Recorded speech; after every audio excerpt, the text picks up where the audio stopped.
I got screen captures of being the worst troll bait on YouTube comments ever. Sadly, this is also reminds me of back when I was a few years ago when I was being when I went full retard on the internet, going out of my way to defend Paul Pantone like a dumb son of a bitch. Now I will tell you this.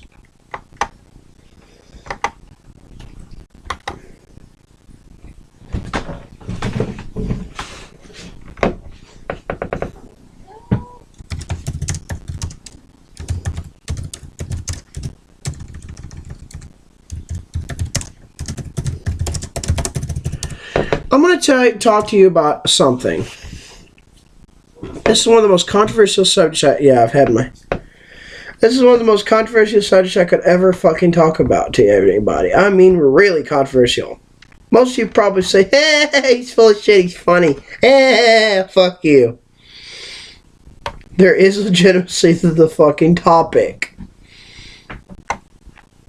Oh, that fucking sucked. That hurt.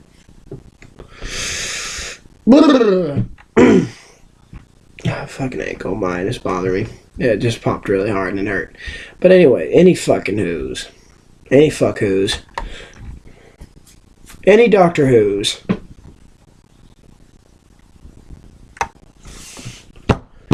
Any Whovians.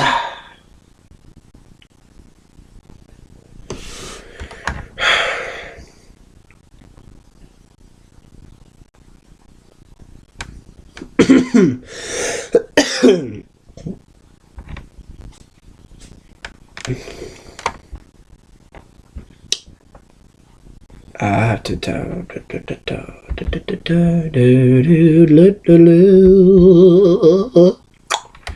Well,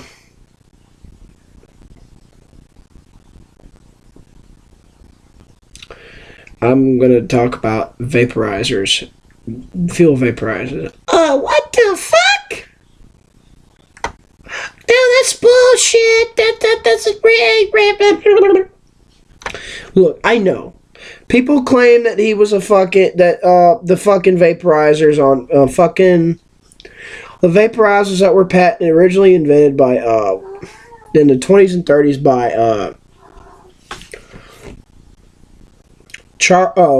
from Winnipeg, Canada, Charles Nelson Pogue, a fucking mechanic from Winnipeg, Canada. Yeah, Charles Nelson Pogue. It basically was a heat exchanger. It was a system that replaced carburetor with a heat exchanger, an exhaust preheated heat exchanger that would fully vaporize into a gasoline at the time into a gaseous state, and then pump like a little mini pump on it. Would also pump it at I don't know. They say a certain amount of psi to mix with intake air. And apparently, supposedly one of his tests claimed that he got, I don't know, fucking 20 miles or 20 point something miles to a pint, which equates to, in the numbers, supposedly 200 miles per gallon. Then there was a car that they found from Shell Oil. It was a little itty bitty car. Itty bitty titty car. It's an itty bitty titty car. Supposedly got 375 fucking miles to the gallon. Is that small? And if it had a heat exchange, pre-vaporization, and computer-controlled carburetor to go with for the superheated fuel vapors go into, and it had all that aerodynamic of a small car build, yeah, I could fucking believe it. And plus the fact that I can almost believe it. Let's put it that way, almost. And I will tell you, and this is the deal. It looks the way, with all the research I've been looking into, these are actual documents. And this is the thing about fuel vaporizers. It's not perpetual motion. It does not violate laws of thermodynamics like people try to claim.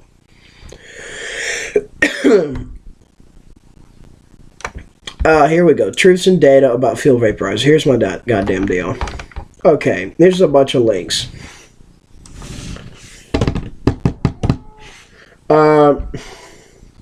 The reduction of emissions from spark ignition of spark ignition engines through use of pre-vaporized alcohol, multiple DI. This is a link I'm going to give you. There's Google Chrome, sir. Google Chrome. There's a Google search. There's a couple papers from it's papers.sae.org. SAE papers. You can't look at these just for free. You can look at previews. Meow. Meow. Now there's a fucking video link. Then a video link in the description. I'm gonna space it out. You could copy it, paste it on a notepad, take the spaces out of it, and then look at the video. It's Charlie Chopman. Now, there's a couple of faults in the video, like the mechanic made and Charlie himself, but you gotta forgive them. They are trying to. This is the thing. And then I'm going to get to the core points of this in a few. After I talk about this, and then another document, and the Washington Post document. The mechanic mentions the lead, quote-unquote, disintegrates, and they also said, oh, no carbon monoxide, no hydrogen, no hydrocarbons at all. Well, I'm sorry to say, but you won't get 100% clean on that one unless you got a catalytic converter on that son of a bitch, and the exhaust is hot enough. And that also would lead to nitrogen oxide reduction like a motherfucker too. Damn near nothing. Damn near zero. Why? I'll tell you. Not quite, but damn near zero, if not outright with the catalytic converter. Because the combustion products are still going to be there no matter what you fucking do, but you can scrub them up. You can scrub the bitches up. That's what catalytic converters do, unless you're cleaning up partially burnt fuel as well, which is what a lot of electric cars do. Dude kept making assertions like, hey, fuel injection does pretty damn well. And I said, if it did so well, how can we fucking smell gasoline components still in the motherfucking coming out the exhaust, even with the catalytic converter? Huh?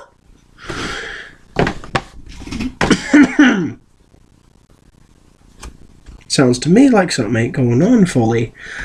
And they said, well, and he tried to come up with his reason. I was like, do you know pre-chambers? He's like, yeah, and he tried to say they've been using them since the beginning of the fucking combustion engines. Like, actually, they've been using them in a heavy oil engine that predated the diesel, invented by Herbert Ackroyd Stewart. You can look this up. You can Google it. You can go on Google Books. You can actually get Wikipedia on it. It's there. And you can look up YouTube videos on the Holt bulb engine. I think in Norwegian it's Holt PR engine. I think a lady friend of mine giggled away when I did the translation. She fucking laughed. Basically, what the hot bulb engine was, it was a pre-vaporizer hot air chamber that was above the combustion chamber. This is the piston. This is the piston cylinder. At the very top section of the cylinder, where the piston comes up at top dead center into, is the combustion chamber area, inside the very top of the cylinder. Now, in the middle there was this little channel here, and then there was a bulb like that. The way they shaped it and welded it, and the injector would squirt fuel at the top of this into the side of this bulb, where hot air was all kind of hot air was heated. It would vaporize with a little bit the small amount of air that was in there. It was a homogeneous charge. What happened then? So after it got vaporized,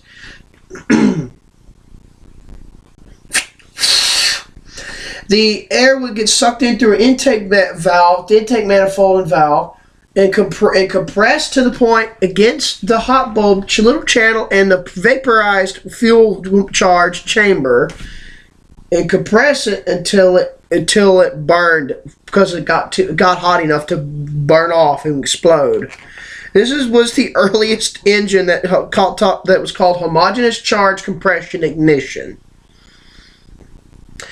Now, nowadays, they're trying to apply the gasoline engine with the pre-chamber concept, like they do to diesel engines, including all the two strokes, like with Charles Kettering and Mr. Cummins, the founder of Cummins Diesels Company. Quit, Panther!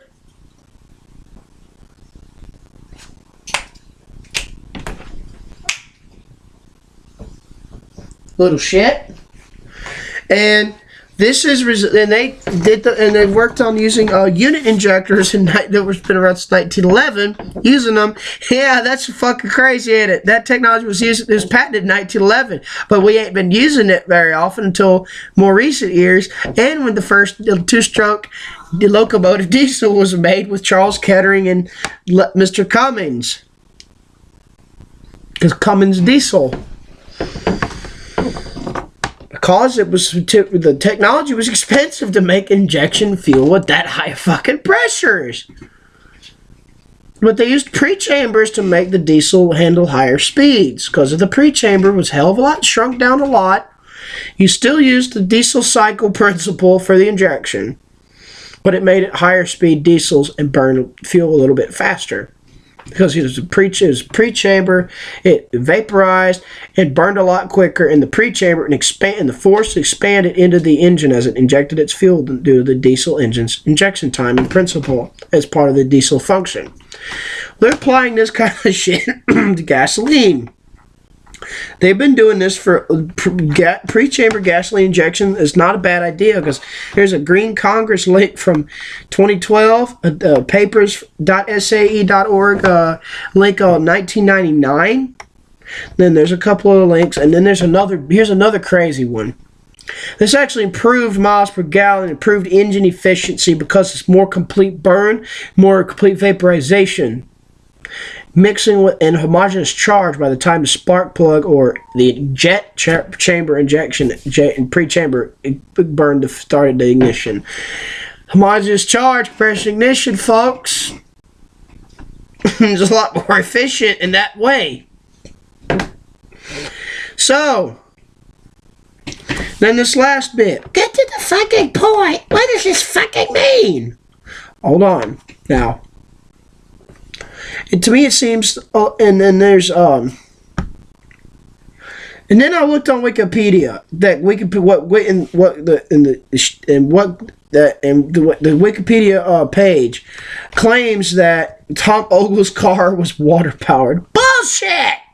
If anything, it was a fuel pre-vaporizer system paired with water injection or fogger. If anything. Come on, Wikipedia. You're turning into the rational wiki and anti-theism versus religious nut communities, okay? I'll talk about that in a future video when I start filming my talks on spirituality again and my positions on all of this shit after I talk about the history of religion, concepts and other concepts, right?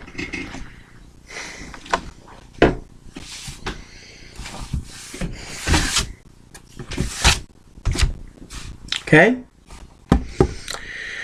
According to these research documents, pre-chamber injection is a fucking great idea in gasoline engines or turbo TDIs instead of TDI. IGDI. I'm sorry, gasoline TIDI. Sounds like a great idea.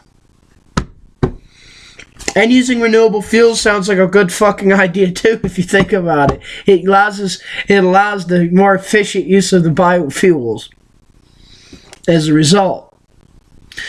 And then I have a few more references, and then this www.washingtonpost.com, and it's an article from 2007, August 23rd. This is 2 days before I turned 15 when this was posted. This was to Gerald Forley or whatever this guy is. He invented a thing called the Vapster. Vapster diesel preheater, electric, exhaust, or coolant, whatever. Help apparently increase mileage to a small percent, supposed bit, and helps the diesel burn cleaner because it's preheated only to a certain extent. He made a vaporizer patent, and he drove a car with it, and this comes down to a little conclusion that I'll talk about in part 2. I'll see you then.